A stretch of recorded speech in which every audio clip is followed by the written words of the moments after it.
Excuse me, guys. Okay.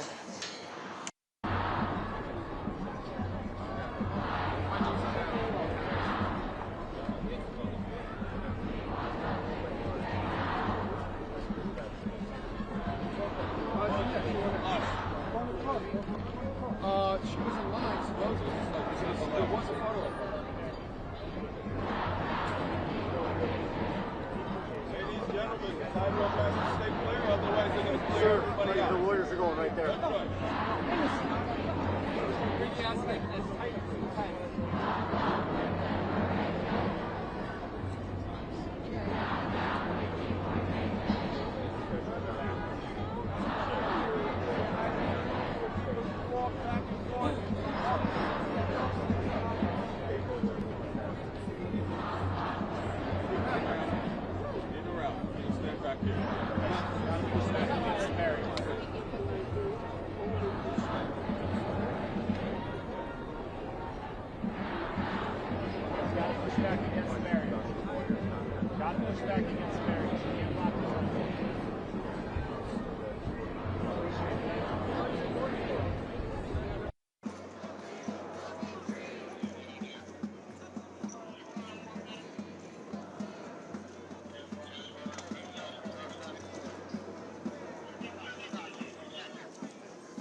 Clear the mics, everybody! Get out of the way of the mics, guys. Please.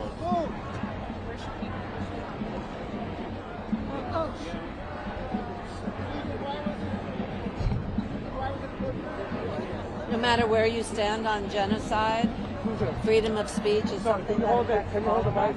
This is more important than any of this. I'm sorry. Thank you so much. So no matter where you stand on genocide, freedom of speech is an issue, is a right that we all have.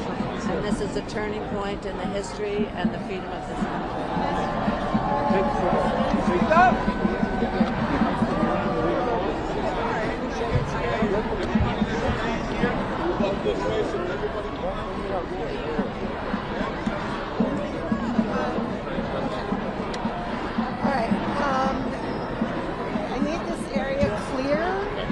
Everybody, can we take 2 to 4 steps back? They need a little bit of space at the microphones, please.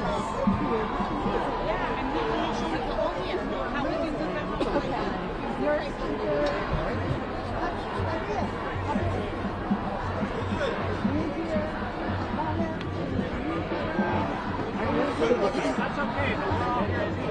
I'm with the legal team.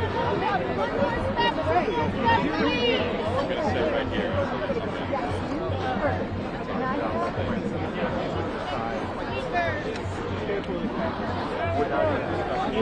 Raise up that hand.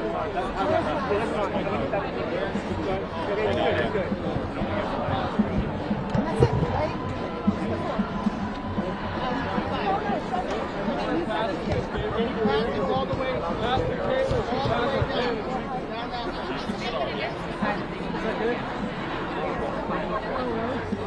Lexi, Can you let Visa know to send the thing? I can't. I don't have enough hands. Push on your back. Where's it going? Where's it going? Everyone, can we make a little bit of space?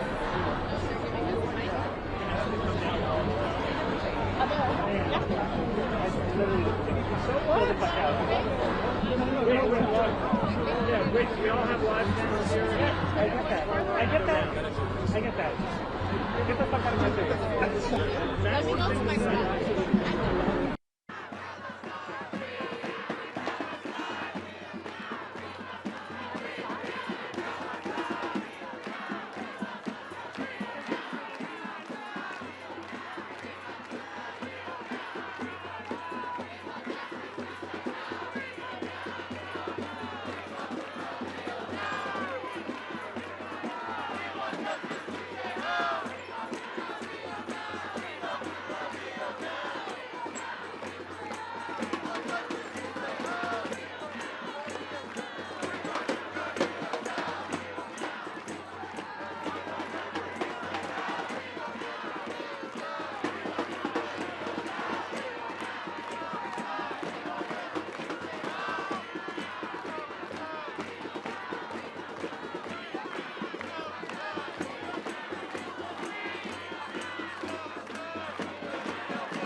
Are you in touch with somebody? You can get them to... I did tell them, but let me do it now again.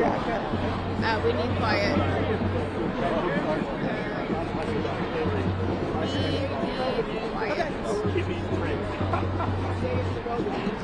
Alright, now let me open up my program.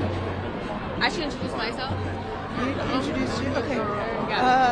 I'm going to start. Yeah? Yeah? When you tell me, I'm ready to start. I just want them to be quiet so that... I'm just introducing you all.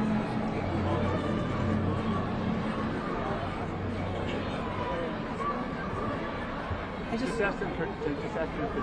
Okay. We'll do our best. Okay. Ready? Oh, okay. Just project. They're gonna quiet down. Alright. Just project. Alright. Hello everyone.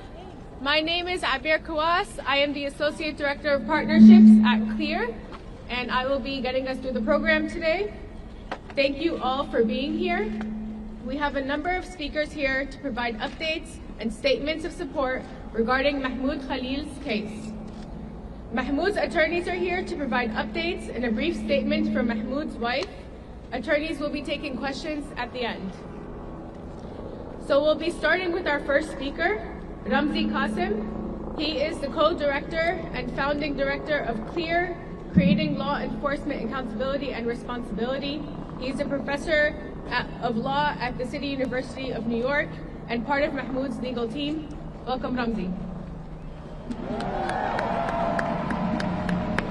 Thank you. Good afternoon, everyone. As we try to make clear in court today, what happened to Mahmoud Khalil is nothing short of extraordinary and shocking and outrageous. It should outrage anybody who believes that speech should be free in the United States of America. Mr. Khalil is a lawful permanent resident. He was coming home with his U.S. citizen wife, who was 8 months pregnant, and he was taken by U.S. government agents in retaliation, essentially for exercising his First Amendment rights, for speaking up in defense of Palestinians in Gaza and beyond, for being critical of the U.S. government and of the Israeli government. Those are the reasons why he was targeted. Those are the reasons why he was detained. And that's the reason why the government also moved him to Louisiana in further retaliation for the fact that on the night of his arrest at home, he filed a habeas corpus petition in this court, which he also had a constitutional right to do. In retaliation for that, he was moved to Louisiana to take him away from his lawyers, to take him away from accessing this court, to take him away from his family and his support network. And so every day that Mahmoud spends in detention in Louisiana is a day too long. we and he fully intend to vindicate not just his First Amendment rights, but those of all Americans, frankly, and all lawful permanent residents, and anybody who wants to speak out. It simply cannot be the case that you can be disappeared at night off the streets of New York City simply because the current U.S. government, the current administration of the White House dislikes what you have to say. That is, not just un-American, it's also unacceptable. And so Mr. Khalil and we will fight as hard as we need to in court to bring him home to New York City as soon as possible, and that's one of the motions that is now pending before this court. It is a motion to bring him back home and to free him so that he can fight this removal case. Ramsey, why did you not take the judge's invitation to argue the merits? So we won't be answering questions right now, but can you just tell us just how unprecedented something like this is? Can you just talk about that? Look, this. No questions yet. Okay, so I'll just say this and I'll step back. It is absolutely unprecedented. The grounds that are being cited by the government for purportedly claiming to revoke his green card and putting him in removal proceedings. This is a person who is a lawful permanent resident. This is a U.S. person. Those grounds are vague. They are rarely used, and essentially they are a form of punishment and retaliation for the exercise of free speech. We think it won't fly in federal court. We think it won't fly in immigration court, and it certainly should not fly in the court of public opinion. Why not raise that today? The judge gave you the option. All right. Thank you, Ramzi. Next, I'd like to introduce Bahid Azmi, the legal director of the Center of Constitutional Rights, also a member of Mahmoud's legal team. Can you spell your name, please? Bahir Azmi, Baher Azmy, from the Center for Constitutional Rights. Mr. Khalil's detention has nothing to do with security. It is only about repression. The United States government has taken the position that it can arrest, detain, and seek to deport a lawful permanent resident exclusively because of his peaceful, constitutionally protected activism. In this case, activism in support of Palestinian human rights and an end to the genocide in Gaza. The government takes the position that because the Secretary of State finds his dissent unacceptable or contrary to U.S. foreign policy, he can be deported. As Ramsey suggested, it's largely unprecedented, save for ugly historical precedents, including in the Red Scare and McCarthyism. That's what we're talking about. We're also talking about a period of repression that the Center for Constitutional Rights knows well, following 9/11, when we were in the courts trying to get people out of secret detention. One thing that's different now is the legal infrastructure is so much stronger, and everyone out here on the streets knows that we cannot hide in the face of this amount of repression. We will be fighting in the courts and fighting in the streets to bring Mahmoud home and prevent this level of repression from spreading to many others, as the administration has threatened to do. Why not argue the merits in court today, sir? The judge invited repeatedly. Thank you, Bahid. Now we'll hear from Professor Joseph Howley, an associate professor at Columbia University. Good morning. My name is Joseph Howley, Howley, and I'm an associate professor of classics at Columbia University. The last time I spoke at a press conference was April 18th. That day, police officers in crowd control gear entered our campus for the first time in decades and carried off dozens of students who were peacefully and quietly encamped on one of the enclosed lawns in front of our library, threatening no one. As I watched this unfold in horror, I was asked to speak at an emergency press conference alongside Mahmoud, who had just been asked to negotiate on behalf of the encampment. It is always dangerous to speak in public for Palestinian rights, safety, and freedom with your face uncovered and your name declared. You can be sure you will be harassed, doxxed, terrorized. People will try to get you fired from your job for speaking here I will receive a new round of death threats, slander, complaints to my employer. When I step down from here, I will publish these remarks to protect me from the inevitable attempts to misrepresent my words. And Mahmoud, as a student negotiator, took these same risks and many more. Mahmoud is a man of decency, honor, and kindness. He has distinguished himself in his work as an advocate and negotiator, as someone committed to peaceful resolution of difficult situations. He is a consummate diplomat in his disposition and his character. What the Trump government is doing to Mahmoud is obscene. It is unreasonable, intolerable, unconstitutional. So why do they think they can get away with it? The Trump administration is betting that Americans will happily look the other way as one more Palestinian is victimized here on American soil. They are betting that when you hear Mahmoud's name or the word Palestinian, the parts of you that make you a thinking and rational and caring person will switch off, and you will believe the worst about him, and you will turn a blind eye to these grave violations of his rights. And after what I've seen over the last year and a half, I'm not sure they're wrong. Anti-Palestinian groups have spent all year casually leveling the most dangerous accusations on the flimsiest grounds, and members of our own community have repeated them. Don't like seeing a kafia? Call them a terrorist and call the cops. Don't like their views? Call them anti-Semitic and get them expelled. Don't like that your Jewish colleague has the chutzpah to say free Palestine? Report him for Jew hatred to a university task force. Don't like seeing a broad and diverse movement of courageous young people standing together against the ethnic cleansing of Gaza? Call your friends in the government and send the feds to their door. As an educator, it disgusts me that anyone who wants to be taken seriously in association with a university would deal so ignorantly with language and truth. But more than that, I am ashamed as a Jewish person that this kind of slander has found currency in some parts of my own community in service of the racist and anti-Semitic Trump agenda. Trump's claim that this atrocity combats anti-Semitism is insulting. We will not take lectures on anti-Semitism from segregationists and neo-Nazis. We will not allow a white supremacist president and his party to claim the mantle of Jewish safety as they shred the Constitution and spin outlandish legal theories to justify the suppression of dissent and the brutalization of those who oppose war and apartheid. One of the most insidious forms of prejudice toward Jews is the trope of dual allegiance, which suggests that we Jews, because of our ethnicity or religion, have secret political commitments at odds with the communities we live in, that we are not to be trusted, that you should always believe the worst about us. When Donald Trump sneers at globalists, this is what he means.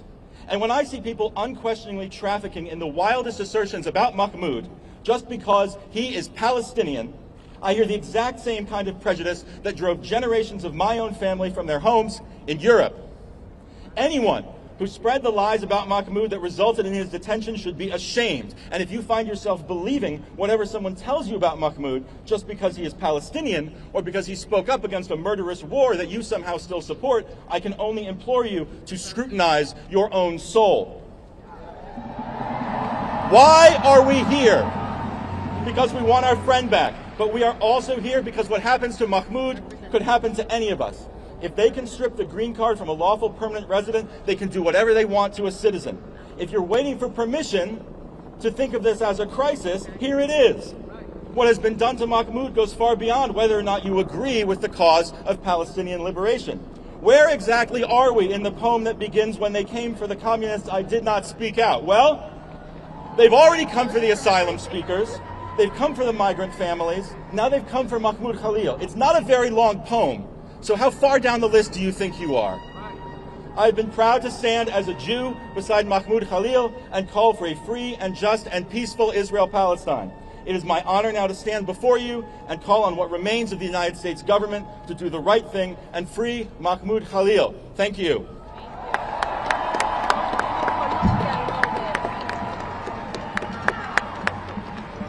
Hi, all. Next, we'll have Joshua Draytel from the law firm representing Mahmoud. And this is also on behalf of Amy Greer, who's in our firm, who has handled this case and will continue to handle this case, but unfortunately could not be here today. And the principles at issue in this case are, of course, of extraordinary importance, and my colleagues have laid that out here and in court. But as important as those principles are, our commitment to the case, the whole team's commitment to the case, and Amy's commitment to this case, is also about the human being, Mahmoud Khalil. He is a person who is loved, who is respected, who has earned that through his conduct and his commitment to his community and to all of us. We thank the people beyond the cameras who are here for their support, and we appreciate it, Mahmoud appreciates it, and ultimately the rest of this country and the world will appreciate it. Thank you. Thank you. Next, we'll have Professor Nadia El-Hej, a professor of anthropology at Barnard and Columbia. Hello, my name is Nadia El-Hej. Last name is Abulhaj. So how did we get here? How did we get to the point where Mahmoud Khalil, a mild-mannered and thoughtful Palestinian political activist, a legal permanent resident of the U.S. who has not been charged, let alone convicted of a crime, can be picked up outside his home and shipped to a Louisiana detention center? That the Secretary of State and the President can name him as the first of many who will be rounded up and deported for what is, in fact, political dissent. This is a witch hunt of an order we have not seen since the McCarthy era. Then the archetypal threat to America was the allegedly communist Jew. Now it is the allegedly anti-Semitic Palestinian. But lest the Democratic Party feel self-satisfied as the Republican administration takes a sledgehammer to our basic constitutional rights, this did not begin 2 months ago. Beginning in the fall of 2023, most Democrats at local, state, and national levels joined in the maligning of Palestinian and pro-Palestinian demonstrators. They labeled the movement anti-Semitic, as operating in support of terrorism, ignoring the reality on the ground to which these students were responding. The urgency that you saw, the rage even, of student demonstrators last year was driven by a commitment to the urgency of the situation, the need to stop the genocide in Gaza. The Democrats, however, crawled into bed with MAGA Republicans quite clearly in congressional hearings that began in the fall of 2023, when university presidents began to be hauled before the committee, as if the hearings were actually about anti-Semitism. The party of Charlottesville, the party of Nazi salutes and support for Germany's neo-Nazi party, the AfD, is not concerned with anti-Semitism. And no Democrat that has aligned with them can be taken seriously on that front.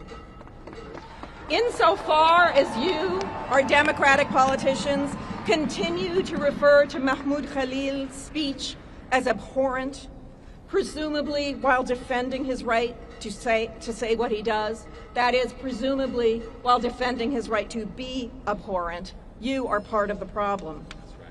Stop demonizing student activists who are demonstrating to save Palestinians in Gaza and the West Bank from ethnic cleansing and total annihilation. Stop replicating the crimes of McCarthyism. And here I mean not just the criminalization of certain forms of political speech. More fundamentally, I mean stop replicating the crime of demonizing an entire group of people as dangerous, as a threat, as abhorrent even. Then it was Jews, now it's Palestinians. Free Mahmoud now and stop the witch hunt against other students.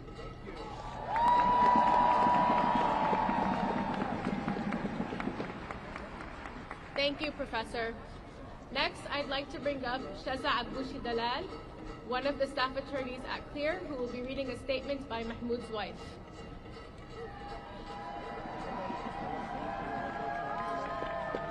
Hi everyone, my name is Shazza Aboushi Dallal, that's SHEZZA-ABBOUSHI-DALLAL. I am a staff attorney with the Clear Project and one of Mahmoud Khalil's attorneys, and I will be reading a statement on behalf of Mahmoud Khalil's wife, who does not wish to be named. My husband was kidnapped from our home, and it's shameful that the United States government continues to hold him because he stood for the rights and lives of his people. I demand his immediate release and return to our family. His disappearance has devastated our lives. Every day without him is filled with uncertainty, not just for me, but for our entire family and community. Our loved ones are struggling with the pain and fear of his sudden absence. And yet, we are not alone.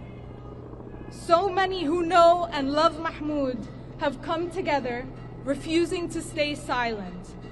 Their support is a testament to his character and to the deep injustice of what is being done to him. Thank you.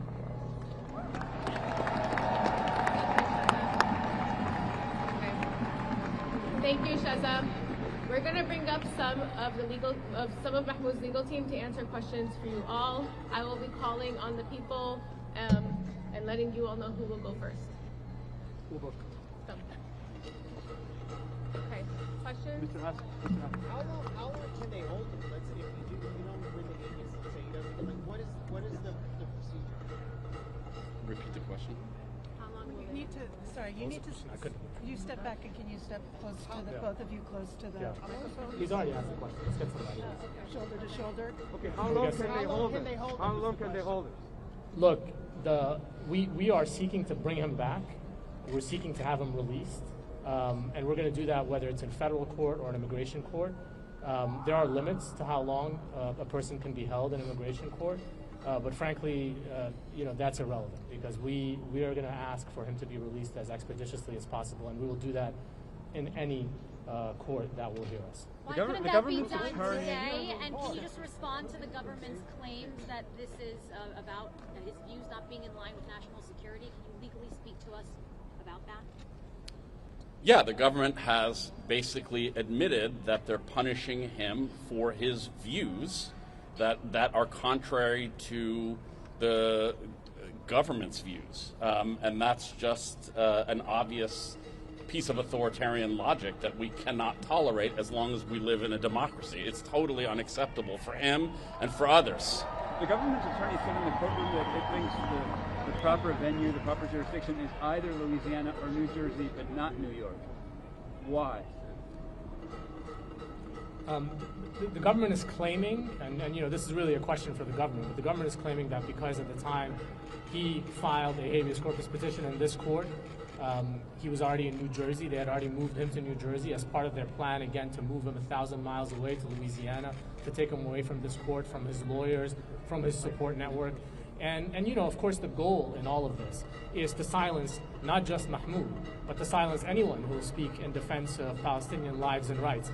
And clearly, as you can see by the thousands of people who have come out, not just today, but this past week, that is backfired. People are not silenced. People are not bowed in any way, shape, or form. And this idea that the movement in support of Palestinian lives is somehow driven and supported mainly by foreigners and non-citizens and individuals who are marginalized is clearly false. It is an American movement, and of course there are non-citizens and green card holders as well. But it is mainstream, as you can see from the diverse crowd that has come out, not just here today, but campuses nationwide for the past year. The government says they have flyers. Do you think it could be planted? What's the judge asking of you now, sir? Your client that he organized protests where Hamas propaganda was distributed. Can you guys address that? The government's position is that Mahmoud has views that are similar to Hamas, namely that Mahmoud believes in Palestinian human rights and the end to an ongoing genocide. And it is for that reason, as the White House and the Department of Homeland Security have said, that he has been arrested detained, and potentially removed. So it's their disagreement with his viewpoint, not any remotely scintilla of security threat that's driving this. Again, it's about repression. It's not about security. I would add that, whatever flyers the White House spokesperson may have been talking about, that has certainly not been the government's position in court. So I think that's an important thing to keep in mind, that the White House spokesperson says a lot of things that are unsubstantiated, not just on this case. I would pay attention to what they actually, put forward in court. Can you speak to what Mahmoud is doing, how he's been in court, or been in Louisiana? As you can imagine, these are very difficult circumstances. Mahmoud and his wife, the last thing they expected was for something like this to happen. They had every reason to expect stability. He's a lawful permanent resident. She's a U.S. citizen. They're about to welcome their firstborn child next month. That's what they were thinking about, not this scenario where he's abducted, coming home at night, and rendered to a location 1,000 miles away by the U.S. government on account of his speech. In light of that, Mahmoud, of course, is a fighter. He's been a prominent advocate for Palestinian rights. He's equally unbowed. He's in good spirits considering these circumstances, and he looks forward to being back here at home in New York. What are the immediate next steps? Immediate next steps? The question is about immediate next steps. We will be filing amended papers demonstrating joined by our colleagues from the ACLU and the New York Civil Liberties Union, filing amended papers that substantiate in more detail the unlawful nature of his detention, and thereafter we'll pursue an expedited schedule to have the court hear his demand that his detention is unlawful and that he should be released. And we will also be dealing with the government's claim that this court is not the proper venue, and largely at the same time over the next week. What would you say about understanding legally why this is? You're saying what they're saying publicly versus what's happening in court. Yeah, that's what I was What is the legal reason here? What the government is explaining to why they're doing? The government, as far as we understand it, is relying on a rarely used provision in immigration law to justify the detention of a lawful permanent resident in his placement and removal proceeding. It is a provision that basically says that if the Secretary of State determines that a non-citizen's presence or activity in this country poses a serious risk of adverse foreign policy consequences potentially, that person can be processed for removal. Now, of course, that provision is not only rarely used, it is certainly not intended by Congress to be used to silence dissent. In other words, the times that it has been used to, for example, prohibit the visas for folks who have, people who have interfered with democracy in their home countries, former officials. Those are the kinds of scenarios where you see that law used. It is not intended to be used to silence pro-Palestinian speech or any other speech that the government happens to dislike. And for that reason, we believe that this case is not going to set the precedent that the government wants it to set, whether it's in federal court or an immigration court. And you already know just by looking behind you that it's not having the effect that the government wants it to have on, people's solidarity with Palestinians. Okay, last question. Last question. Sorry, last question.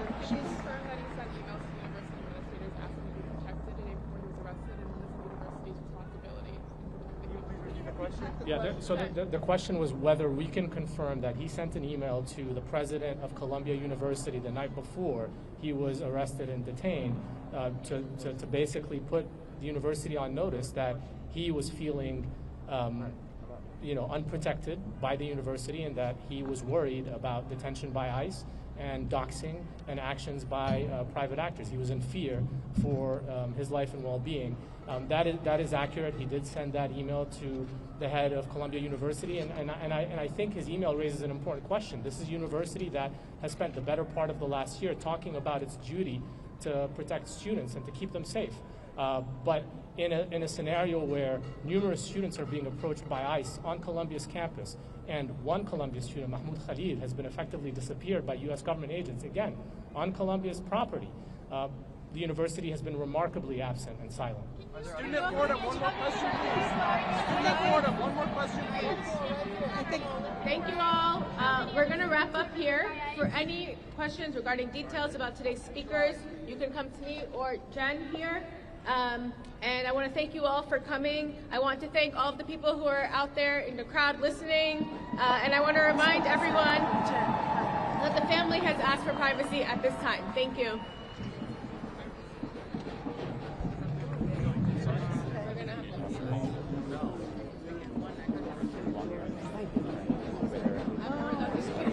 That's just for today. That's really stories of this country.